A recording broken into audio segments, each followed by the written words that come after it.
Verde y está conformado por Diana Gabriela Tello Martínez, su servidor Marlon Brandon Sánchez, Felipe Méndez Ruiz, Aret Ayala Saavedra y André Garrido Santander. Nosotros les vamos a explicar el tema de si está justificado que el derecho condena cualquier tipo de normas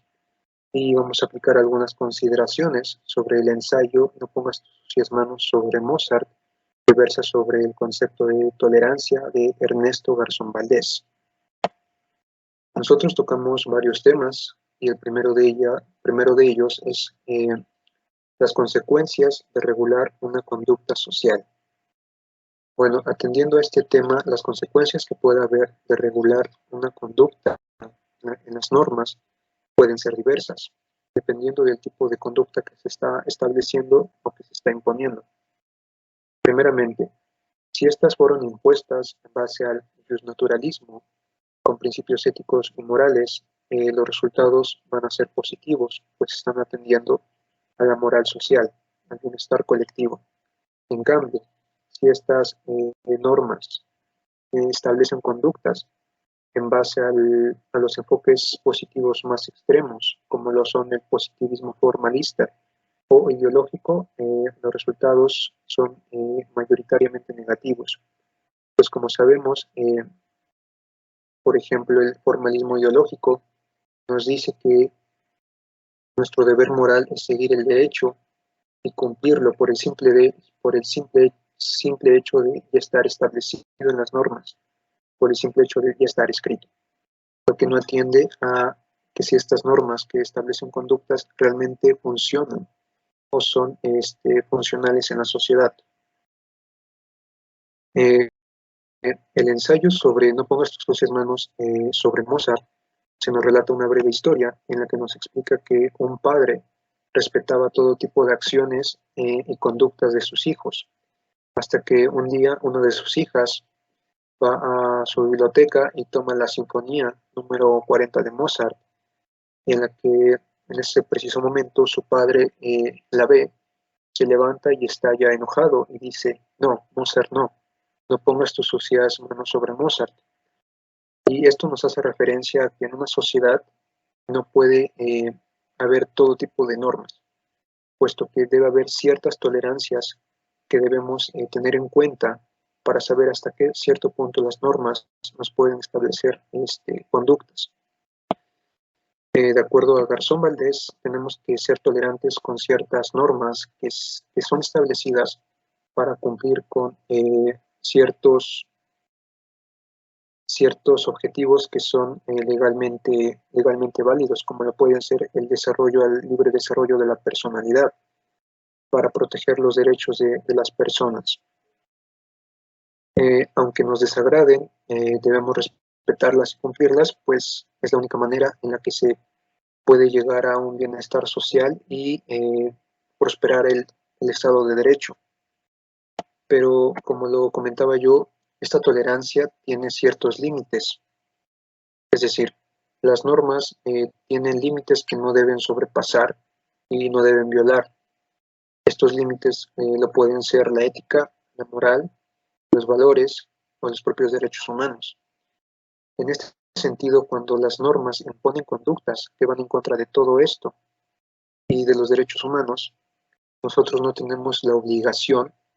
de respetar estas conductas. Incluso tenemos el derecho y el deber de ir en contra de lo que se nos está estableciendo y exigir su eliminación o su derogación.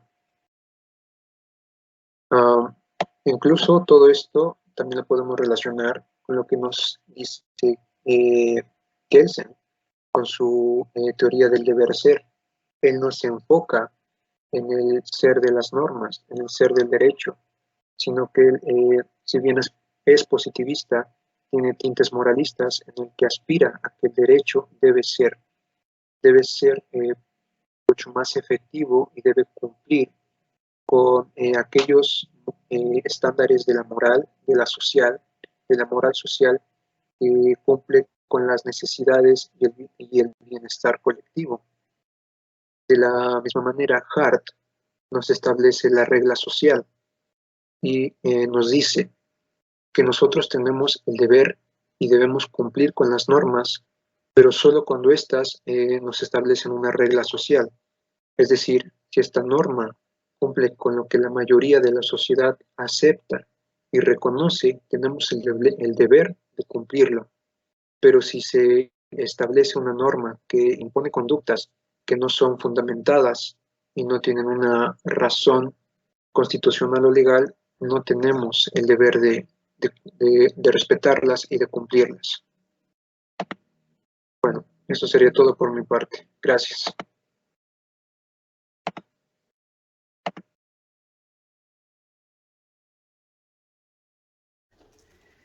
La virtud de la tolerancia parte del punto de vista subjetivo, en el que se ponderan características superiores con el fin de tolerar acciones.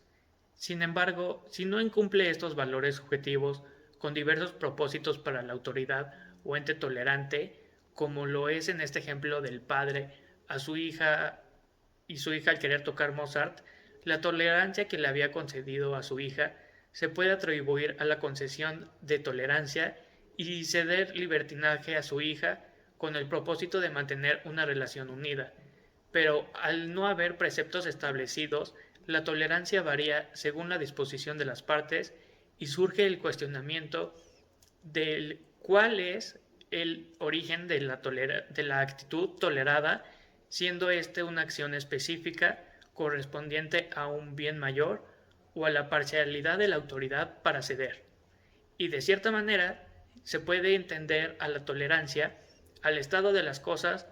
como lo es la equivocada afirmación del mal clima es tolerable, pues no es una consecuencia de los actos humanos, pues para ello no hay este factor importante que es la competencia, que es para modificar el estado de las acciones. Del mismo modo, si se llega a pensar que estos fenómenos naturales, ajenos a la competencia del hombre, son casualidad, se puede llegar a establecer un ejemplo de que el hecho de que haya esclavitud es un hecho natural y solo se podría pensar en la utilidad que éste podría llegar a obtener como esclavo. Por lo que es un concepto, porque lo que es el concepto de la tolerancia debe ser un importante carácter de responsabilidad y de estudio en las relaciones jurídicas que compete a la relación gobierno y gobernado. El análisis de la tendencia a permitir las acciones desadecuadas surge en un mismo nivel al cuestionamiento de la permisión del acto tolerado, como lo es en este ejemplo, de que la hija tenía acciones al no saludar y fumar, siendo estas delimitaciones que conllevan frecuentemente al diálogo y al establecer qué se está dispuesto a tolerar y por otra parte qué se está dispuesto a cumplir con obligatoriedad sin criterios. Esta intención de la autoridad es puesta en duda de la sensatez por parte del tolerante, es decir, la autoridad, para tener un criterio óptimo para su círculo de convivencia y cuando es guiado por la imparcialidad para determinar su competencia al prohibir. Y bien, para un correcto funcionamiento en un sistema jurídico se debe comprender la sustancia de los ordenamientos normativos impuestos por una autoridad, y para ello Hart alude a la distinción de normas primarias y secundarias, inicialmente para regular las acciones u omisiones de los mismos, y las secundarias con función complementaria con el propósito de conferir poderes y desarrollar la necesidad de impartir normas que impliquen un carácter de certeza, que sean reflejadas en una sociedad con reconocimiento y admitidas por la misma.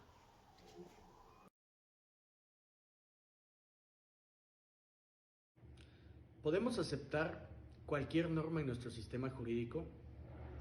Por supuesto que no.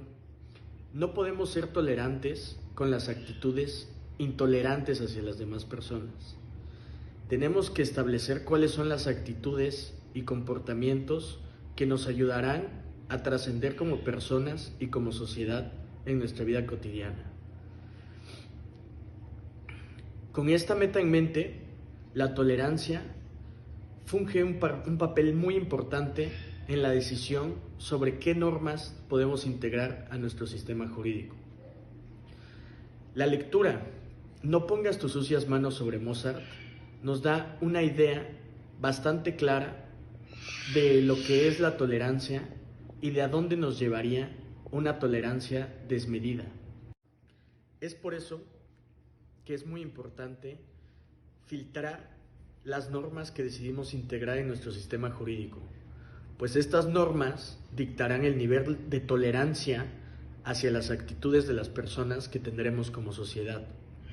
Y este mismo nivel de tolerancia no puede estar basado en creencias o en subjetividades. Tiene que estar supeditado a una racionalidad y a una estructura que nos permita desarrollarnos tanto de forma individual, que no deje de lado el libre desarrollo de la personalidad, pero que este mismo libre desarrollo de la personalidad no interfiera con los derechos de las terceras personas. La tolerancia es un rasgo humano fundamental en nuestras relaciones interpersonales. Para entender la tolerancia, la podemos entender desde dos perspectivas diferentes. Uno es la tolerancia vertical, en la cual en una relación de poder, una persona con mayor poder tolera a un subordinado. Y en la otra forma en la que podemos entender a la tolerancia es de la manera horizontal, en la que dos personas con un mismo rango jerárquico demuestran tolerancia a las actitudes unas con otras. En la lectura No pongas tus sucias manos sobre Mozart, se nos habla acerca de un padre tolerante con su hija que tolera ciertas actitudes que podrían estar fuera del esquema de las normas y conductas sociales que podríamos esperar para nuestros hijos, como oler bien, el tiempo de fiesta que tienes con tus amigos, o ciertas conductas que posiblemente para una persona, en este caso su hija, puedan ser normales, pero para su padre son conductas que salen del esquema normativo de las reglas de su casa y por lo tanto él decide tolerarlas. Debemos ser muy cuidadosos con las normas que integramos en nuestro sistema jurídico debido a que estos lineamientos nos van a orientar y garantizar el mejor futuro tanto como individuos como sociedad. No podemos ser tolerantes con todas las actitudes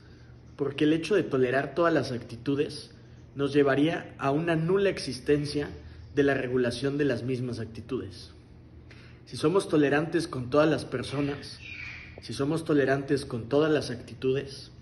al final no habrá ninguna norma que regule estas actitudes y esta misma tolerancia llevará a la existencia de personas intolerantes y esto no lo podemos permitir en nuestro sistema jurídico. Si permitimos la intolerancia en nuestro sistema jurídico, esto podría acabar de forma catastrófica llevándonos a regímenes totalitarios como los que ya hemos experimentado en nuestra sociedad, en los cuales estos mismos regímenes no eran tolerantes con ciertos grupos o con ciertas personas y por tanto esta misma intolerancia los llevaba a justificar la destrucción de este grupo de personas vulnerables.